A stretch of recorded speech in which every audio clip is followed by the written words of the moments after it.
Hello everyone from this side Aadarsh Kumar. आज हम RRB ALP CBT 2 technician NTPC RRB SI में जिस प्रकार के साइंस के क्वेश्चन पूछे जाते हैं इस वीडियो में हम 1 बाय 1 कवर करेंगे। ठीक है। फर्स्ट क्वेश्चन आपसे पूछा जा रहा है, भ्रूण को माँ का रुधिर से ही पोषण मिलता है, इसके लिए विशेष संरचना होती है जिसे कहते हैं। ठीक है। जो भ्रूण होता है, भ्रूण से माँ के रुधिर से, माँ के खून से ही आपका क्या है कि पोषण मिलता है। तो ये जो है कि इसके लिए एक विशेष संरचना डेवलप होती है, उसको क्या बोला जाता है? ए बोला जा रहा है कि अंडवाहिका बोला जाता है, बी है अंडाशय, सी है आपका प्लेसेंटा, डी है इनमें से सभी। कौन सा ऑप्शन करेक्ट होगा? तो प्लेसेंटा बोला जाता है। ठीक है। प्लेसेंटा क्या होता है? बहुत सारे ब्लड वेसल्स होते हैं ना, ब्लड की कैपिलरीज होती हैं, जिसके थ्रू जो होता है बच्चे को न्यूट्रिशन मिलता है। ब्लड में ही जो माँ खाती है उसका जो न्यूट्रिशन है ब्लड में मिलता है और ब्लड के थ्रू ये भ्रूण तक जाता है। ठीक है। और भ्रूण जो आपका वेस्ट डेवलप करता है उसको वेस्ट भी आपका प्लेसेंटा के थ्रू माँ में आ जाता है। ठीक है। तो ये दोनों ही प्रोसेस के लिए प्लेसेंटा रिस्पॉन्सिबल है। ठीक है। तो ऑप्शन नंबर सी हमारा क्या होगा? करेक्ट होगा। अगले क्वेश्चन पे आते हैं। तो नेक्स्ट यहाँ पे पूछा जा रहा है, पराग नलिका का बीजांड की ओर वृद्धि करना किस प्रकार का अनुवर्तन से संबंधित है? ठीक है। जो पराग नलिका है वो बीजांड की तरफ वृद्धि करता है, ये किस प्रकार का अनुवर्तन है वो बताना है। ए बोला गया है कि प्रकाशानुवर्तन है ना, फोटोप्रिज्म, और बी है आपका गुरुत्वानुवर्तन, और सी है आपका जलवानुवर्तन, इसको हाइड्रोट्रॉपिज्म भी बोलते हैं, और डी है आपका रसायनुवर्तन, इसको कीमोट्रॉपिज्म भी बोलते हैं। ठीक है। गुरुत्वानुवर्तन को जियोट्रॉपिज्म बोलते हैं। ठीक है। तो कौन सा ऑप्शन करेक्ट होगा? तो हमारा ये जो होता है पराग नलिका का बीजांड की ओर वृद्धि करना, ये रासायनुवर्तन होता है ना। रसायन के टुवार्ड्स आपका ये ग्रोथ करता है, रसायन की तरफ ग्रोथ करता है, इसलिए इसको रासायनुवर्तन बोलते हैं। ठीक है। तो ये हमारा ऑप्शन नंबर डी करेक्ट है। कीमोट्रोपिज्म इंग्लिश में बोलते हैं। ठीक है। अगले क्वेश्चन पे आते हैं। तो नेक्स्ट यहाँ पे पूछा गया, मुकुलन द्वारा अलैंगिक जनन होता है, मुकुलन से आपका अलैंगिक जनन कौन करता है वो बताना है। ए बोला गया हाइड्रा में, बी है आपका मटर में, सी है शैवाल में, डी है प्लाज्मोडियम में। कौन सा ऑप्शन करेक्ट होगा इसके लिए? तो हाइड्रा जो है आपका मुकुलन के द्वारा क्या करता है? जनन करता है। ठीक है। ये अलैंगिक जनन होती है। तो हाइड्रा का मान ले कि एक स्ट्रक्चर बना ले। ठीक है। हाइड्रा कुछ इस प्रकार से होती है। ठीक है। तो हाइड्रा में क्या होता है, यहाँ से एक छोटा सा बर्ड ग्रोथ होने लगता है ना ये, और ये बर्ड धीरे धीरे क्या होता है, बड़ा होते जाता है, बड़ा होते जाता है, और यहाँ से अलग होकर के ये गिर जाता है। ठीक है। और गिरने के बाद में ये एक स्वतंत्र रूप से इंडिपेंडेंट एक हाइड्रा बन जाता है। ठीक है। तो कुछ इस तरीके से ये मुकुलन विधि द्वारा जनन करता है हाइड्रा। ठीक है। अगले क्वेश्चन पे आते हैं। तो नेक्स्ट यहाँ पे पूछा गया है, तने अपस्थानिक कलियाँ पाई जाती है। ठीक है। तना के थ्रू अपस्थानिक कलियाँ जो होती है वो आपका डेवलप होता है किन में? यह बोला गया है पुदीने में, बी है आपका आलू में, सी है आपका ब्रायोफिलम में, और डी है सभी में। कौन सा ऑप्शन करेक्ट होगा यहाँ पे? तो हमारा सभी में होता है। ठीक है। आलू में भी क्या होते हैं कि कलियां निकलती है, कहाँ पे? तो आलू कौन सा पार्ट होता है? तो ये तना होता है ना, लेकिन ये अंडरग्राउंड तना होता है, मिट्टी के अंदर में रहने वाला तना वाला भाग। ठीक है। जो आपका फोटोसिंथेसिस से आलू जो है खाना बनाती हैं, और वो स्टार्च जब वो बहुत ज़्यादा बनाती हैं तो वो स्टोर करने लगती है, जमा करने लगती है अंडरग्राउंड स्टेम में। ठीक है। तने में, अंडरग्राउंड जो तना है उसके अंदर। ठीक है। और जिसकी वजह से तना क्या हो जाता है, सोलन हो जाता है, इस तरीके का मोटा हो जाता है। ठीक है।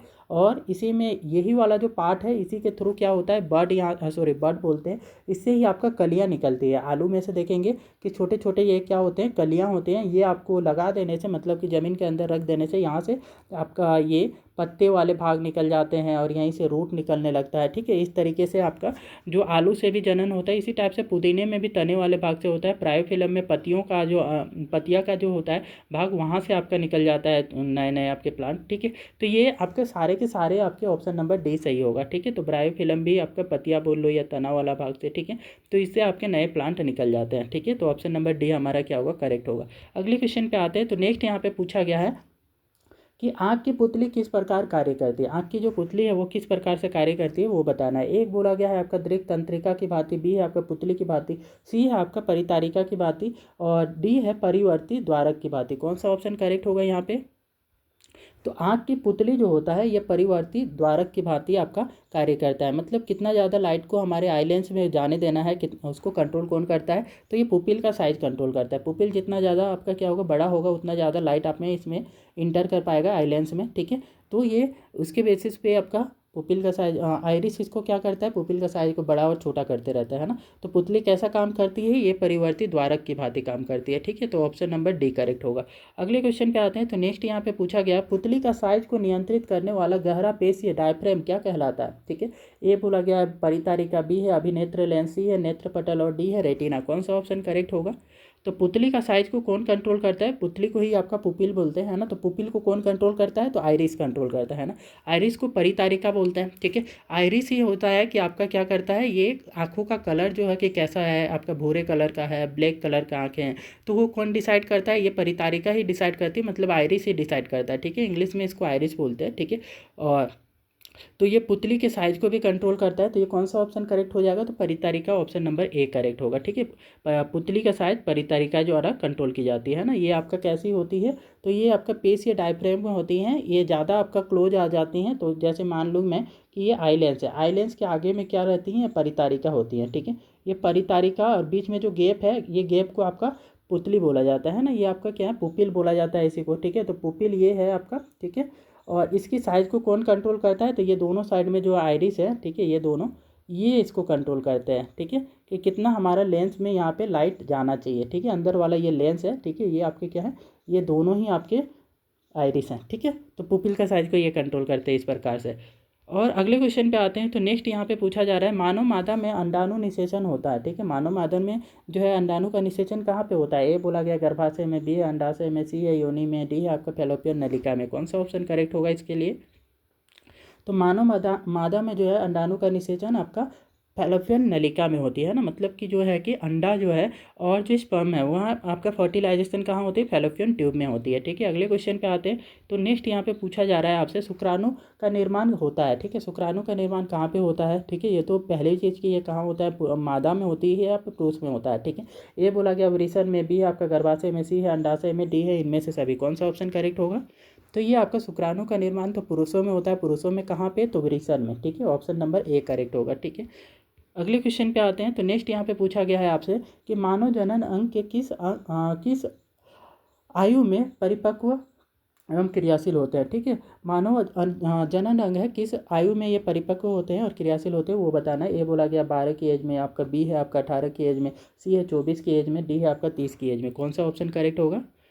तो मानव जनन अंग जो है कि आपका 11, 12, 13 ये सब एज में आपका क्या होते हैं? परिपक्व होने लगते हैं। जैसे जैसे आपका बोलेंगे कि वो न्यूट्रिशन पे भी डिपेंड करता है ना। जिस बच्चे को आपका हेल्दी खाना मिल रहा है, ठीक है, वो जल्दी से आपका क्या हो जाता है, उसके मानव जनन अंग जल्दी से परिपक्व हो जाते हैं, ठीक है। तो ये 11, 12 की एज में हो जाती हैं ना। तो ये आपका 12 यहाँ पे है, ठीक है। तो 12 आपका करेक्ट होगा, ऑप्शन नंबर ए, ठीक है। तो जो भी 11, 12, 13 के क्लोज होगा वही नंबर आपका आंसर होगा इसमें, ठीक है। ये हमारा नेक्स्ट क्वेश्चन पे आते हैं। तो इससे पहले यदि इस टाइप के कंटेंट आपको अच्छे लग रहे हैं तो कृपया वीडियो को लाइक कर दें और चैनल को सब्सक्राइब भी कर लें, ठीक है। सो दैट आपको जब भी मैं इस टाइप के कंटेंट अपलोड करूं तो आपको उसका नोटिफिकेशन भी आ जाए, ठीक है। नेक्स्ट क्वेश्चन पे यहाँ पे पूछा जा रहा है आपसे, मानव नेत्र में किस प्रकार का लेंस पाया जाता है, ठीक है। मानव नेत्र में आपका कौन सा लेंस होता है वो बताना है। ए बोला गया उत्तल, बी है अवतल और सी है आपका बलियाकार और बेलनाकार होना चाहिए, ठीक है। ये आपका बेलनाकार और डी है इनमें से कोई नहीं। कौन सा ऑप्शन करेक्ट होगा? तो मानव नेत्र में जो होती है उत्तल लेंस पाई जाती है, ऑप्शन नंबर ए करेक्ट होगा, है ना। आंखों में कैसी लेंस होती है? तो बीच में मोटा और दोनों साइड में पतला, ठीक है। तो इस टाइप के लेंस को हमें क्या बोलते हैं? हम इसको उत्तल लेंस बोलते हैं, ठीक है। अगले क्वेश्चन पे आते हैं। तो नेक्स्ट यहाँ पे पूछा गया सिग्नलों की व्याख्या कहाँ होती है ना। जो भी चीज़ आप देखते हो, है ना, इम्पल्स बोलते हो, इम्पल्स जो होती है वो हमारे कहाँ पे आपका इसकी एक्सप्लेनेशन होती है। ये बोला गया है कि मस्तिष्क में, बी है पुतली में, सी है आपका रेटिना में, डी है कॉर्निया में, ठीक है। तो कौन सा ऑप्शन करेक्ट होगा? तो यहाँ पे व्याख्या की बात की जा रही है, तो ये हमारा मस्तिष्क में हो जाएगा, ठीक है। जो भी चीज़ हम देखते हैं ना, तो देखते कैसे हैं? तो उसमें लाइट पड़ती है, लाइट रिफ्लेक्ट होकर के हमारी आंखों में आती हैं और आंखों में आपका ये आईलेंस से होकर के पास होती है और आईलेंस क्या करता है? इसको रेटिना में फोकस करता है। रेटिना में इसका इमेज बनता है ना, प्रतिबिंब बनता है और ये प्रतिबिंब को जो है ऑप्टिकल नर्व ब्रेन तक ले जाती है, माइंड मस्तिष्क तक ले जाती है ना। और मस्तिष्क इसको क्या करता है? जो भी इमेज बना है ना उसका एक्सप्लेनेशन करते हैं, मतलब उसको समझता है इंटरप्रेट करके, है ना, कि किस टाइप का आपका चीज़ बनी हुई है ना, कौन सा ये चीज़ है, ठीक है। तो मस्तिष्क में इसका क्या है? इंटरप्रिटेशन होता है। ऑप्शन नंबर ए आपका करेक्ट होगा, ठीक है। अगले क्वेश्चन पे आते हैं। तो नेक्स्ट यहाँ पे पूछा गया है एकलंगी पुष्प का उदाहरण है। एकलंगी पुष्प आपका किस चीज़ का उदाहरण, कौन सा इसमें से उदाहरण है? ए बोला गया पपीता, बी है आपका सरसों, डी है उड़हल और सी है आपका उड़हल और डी है इनमें से सभी। कौन सा आपका एकलिंगी पुष्प है? किसका एक लिंगी होता है? तो पपीता का, ठीक है। पपीता में या तो आपका क्या होगा, मानव बोल रहा हूँ मैं, कि आपका या तो जो आपका मेल वाले होंगे, ठीक है, मेल वाले रिप्रोडक्टिव ऑर्गन होंगे या फिर फीमेल वाले रिप्रोडक्टिव ऑर्गन होते हैं, ठीक है। दो में से आपका कोई एक ही होता है, ठीक है। तो ये हमारा क्या है? पपीता आपका एक होगा। ठीक है, ऑप्शन नंबर ए। अगले क्वेश्चन पे आते हैं। तो नेक्स्ट यहाँ पे पूछा गया है शुक्राणुओं का मोचन कहाँ होता है। ठीक है, शुक्राणुओं का मोचन आपका ए बोला गया है कि अधिवृषण में होता है, बी आपका शुक्रवाहिका में, डी आपका मूत्रमार्ग में, डी है सी है मूत्रमार्ग, डी है इनमें से सभी। कौन सा ऑप्शन करेक्ट होगा। तो शुक्रवाणु का मोचन आपका शुक्रवाहिका में होता है। ठीक है, ऑप्शन नंबर हमारा बी करेक्ट होगा। ठीक है, अगले क्वेश्चन पे आते हैं। तो नेक्स्ट यहाँ पे पूछा जा रहा है निम्नांकित में से कौन पुनरुद्भवन का उदाहरण है। यहाँ पे पुनरुद्भवन का उदाहरण को पहचानना है कि कौन आपका पुनरुद्भवन के थ्रू रिप्रोडक्शन करते हैं। ए बोला गया हाइड्रा, बी है अमीबा, सी है आपका स्पायरोगायरा और डी है इनमें से कोई नहीं। ठीक है, कौन सा ऑप्शन करेक्ट होगा।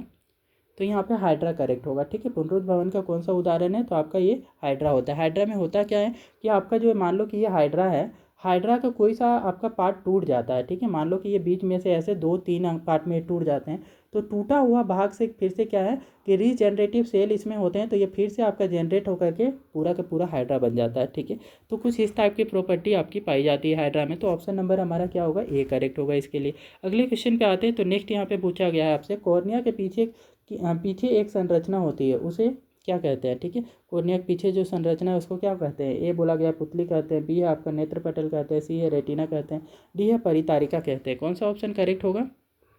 तो कॉर्निया के पीछे वाले संरचना को हम क्या कहते हैं। तो कॉर्निया के पीछे वाले संरचना को परितारिका कहते हैं ना। कॉर्निया के आगे परितारिका होता है, परितारिका ही आपका पुतली का साइज को कंट्रोल करता है और उसे लाइट इंटर करती है लेंस में। ठीक है, तो ऑप्शन नंबर डी हमारा इसके लिए करेक्ट होगा। ठीक है, ये कंटेंट आपको अच्छे लगे हैं तो कृपया वीडियो को लाइक करें, शेयर करें और चैनल को सब्सक्राइब भी कर लें।